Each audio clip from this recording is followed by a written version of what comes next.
የሚሰጥሽ እኮ ሰው ነው እንጂ አንቺ ስለኔ ታሪክ የትም አታመጭም። አንድ ነገር ልንገርህ ከድር፣ አንተ አይደለ እንዴ ስለዘገየ ገብረ ጻድቅ የነገርከን? ቶሎ በላ አንሳ ላክ፣ አንሳና ላክና ፖስትልሃለሁ ብለዋለች ማለት ነው። ሰላም ጤና ይስጥልኝ ውድ የተከበራችሁ ቤተሰቦች እንዴት ናችሁ? ደህና ናችሁ ወይ? እናንተ ማለት ነው። አንዳንድ ጊዜ መግቢያ ላይ እንደሰማችሁት እንግዲህ ከዲር ሊወቅሳት ነው የመጣው። ምክንያቱም ምንድን ያላት መሰላችሁ? የሰው ወሬ አታውሪ፣ የሰው ትዳር አታፋቺ፣ በቃ ወሬ ተይ። ጊቨር አፕ የምትባለዋ የልጆች እናት ነች። ባልየው ከሰማ እኮ ይፈታታል፣ ቤተሰብ ይበጠበጣል ምናምን ብሎ ሊመክር አልመጣም። ከዛ በኋላ ምን ብትለው ጥሩ ነው? አንተ መካሪ የሆንከው የዛሬ 2 ዓመት እኮ ስለ ዘገየ ስለ ጆከር እዚህ ላይ ያሉ ሚዲያ ላይ ያሉ ሰዎች በሙሉ ስትነግረኝ ነበረ። ምክንያቱም እዛ ፍየል ስትጠብቁ ምን እንደምታደርጉ ገባችኋ? አንተ ስትነግረኝ ጥሩ ነው፣ ሌላው ሰው ሲነግረኝ ጥሩ አይደለም። ምክንያቱም ምንድን ነው? ላክ ያለችውንም ነገር ነግራችኋለሁ። ከዛ በኋላ ቪዲዮ እያያሽ ሰዎችን ታስፈራሪያለሽ። እኔ ቪዲዮ በሰጥሽ አይደለም አንበሳ፣ ቪዲዮ በሰጥሽ አይደለም አንበሳ 1 ብር አልከፍልም ፖስት ቻላት ማለት ነው። ከዛ በኋላ ምን ብትለው ጥሩ ነው? እስቲ አንተ አንሳውና ላከውና እኔ እንደማልፖስት አሳያለሁ ስትለው እንደው አሁን አንስቼ ነው ምልክልሽ፣ ምን እንደምታደርጊው አያለሁ። እንደፈለግሽ ዘቅዝቀሽ መፖስት ትቻለሽ፣ ልክልሻለሁ ብሎ አልሄደም። እና ምን ለማለት ፈልጋችሁ መሰላችሁ? አንዳንድ ጊዜ ሰዎችን ስንመከር ራሳችን መመከር አለብን። ሻወር ከራስ ነው የሚጀምረው እንደሚለው ማለት ነው። እና እሱ መጀመሪያ ወሬ ሲያቀብላት ገርሞ ዛሬ ደግሞ ኖ እንደዚህ አታድርጊ፣ ከሌን ታፋቻለሽ፣ ከሌን እንትን ትያለሽ ምናምን ነገር። ምክሩ ጥሩ ነው፣ ግን ደግሞ መጀመሪያ ከራስ ነው የሚጀምረው አይደል?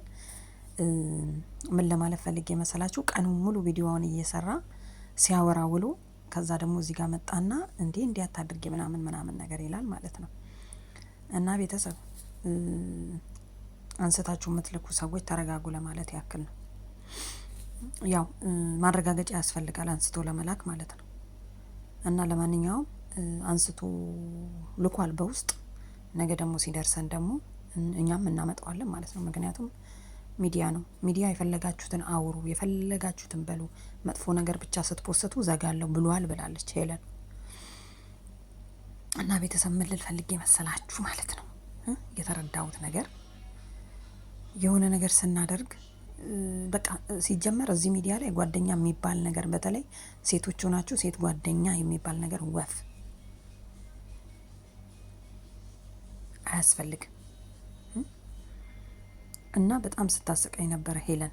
ምክንያቱም እሱ አመጣለው አንስቼ ነው የምሰጠሽ ደግሞ በውስጥ ልላክልሽ ሲላት ኖ በውስጥ አልፈልግም፣ በዚሁ በቲክቶክ ቴሌግራም ላይ ሀይ በይን ሲላት እምቢ አለች። ለምን? በዚሁ በቲክቶክ ላክልኝ፣ ያው በውስጥ ማለት ነው። እሱ ግን አልፈለገም። ለምን መሰላችሁ? አድራሻዋን ነው የፈለገው። እና የኔ ያለሽው ይላታል። ዱባይ ነኝ ያለሁት እንገናኝ ይላታል። እሺ ያለች ማለት ነው። ሲጀመር እሷ ዱባይ የለችም። ሲቀጥል ደግሞ እሱም ያውቃል ዱባይ እንደሌለች ማለት ነው። እና አንዳንድ ጊዜ የወረኛ ሰዎች ማለት ነው፣ ሰዎች እንደ ራሳቸው ነው የሚመስላቸው። ውሸታምም ከሆኑ ልክ የምትዋሽ ነው፣ አያምናችሁም ማለት ነው። ስለዚህ ማንም አያምንህም፣ ምክንያቱም አንተ ራስህ አንዱ ወረኛ ነክ። በቃ እኔ ሄለንን የምወዳት ለምንድን ነው? አለማስረጃ ስለማትናገር ብቻ ነው። ምንድን ያለችው እንደሰማችሁት? አንተ ስትናገር ትክክል ነህ፣ ሌላው ሲናገር ትክክል አይደለም። እና ስለዚህ ሁሉም የራሱን እንትን ለማካሄድ ነው የሚፈልገው። ስለዚህ እኔ ሄለን ትቀጥል፣ እውነቷን ነው። ምክንያቱም ሰዎችንም ብታፋጅም ሰዎች መጥፎ ጓደኛ ያላቸውን ሰዎች ራሱ መረጡ። ሙኒት ምንድን ያለችው? ሄለን እያመሰግናለሁ፣ እግዚአብሔር ይስጥልን። ምክንያቱም ሰዎች ከጎኔ የከበቡኝ መጥፎና ጥሩዎችን አስመረጥሽኝ ብትሰድቢኝም ብላ አመስግናት ነው ሄደችው። አስባችኋል? ስለዚህ አንዳንድ ጊዜ መናገር ትርፍ አለው ጉዳትም ቢኖረው ማለት ነው። እና ጥቅሙ ነው የሚያመዝነው። እና ጥሩ እየመሰሉ የሚጠጓችሁን ሰዎች ሄለን ኖ እነኚህ ሰዎች ትክክል አይደሉም፣ እንዲህ ብላሽ ነበረ፣ እንዲህ ብላሻለች።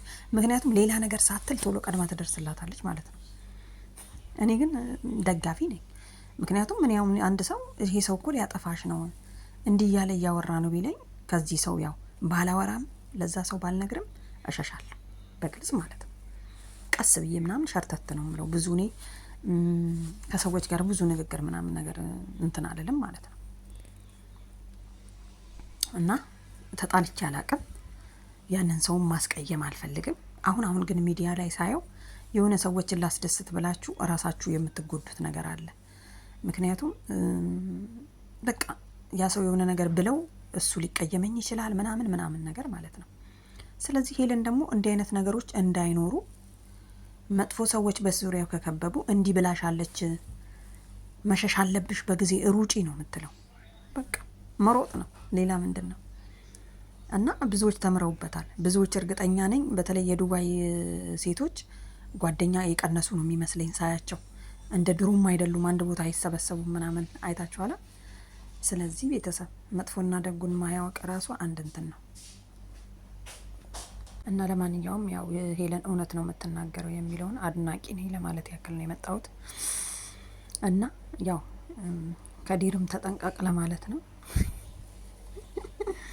እና ኮመንት ላይ በጣም ሲሳደቡ ነበረ። ሄለን ጎበዝነሽ፣ እንኳን ጥያቄሽ ምናምን ነገር በጣም ምርጥ ነው እና ላከው ምናምን ነገር ብሎ ሄደና ሊፖስት ሲሄድ ማለት ነው ኮመንተሮች ምን ይላሉ መስል ለምን ቆየ እምቢ ያለ ወይ ያሉ ነበርና በጣም በቃ ፈታን ያልኩት ለምን መሰላችሁ? አንዳንዴ ደግሞ ያው ዘና ማለት ያስፈልጋል።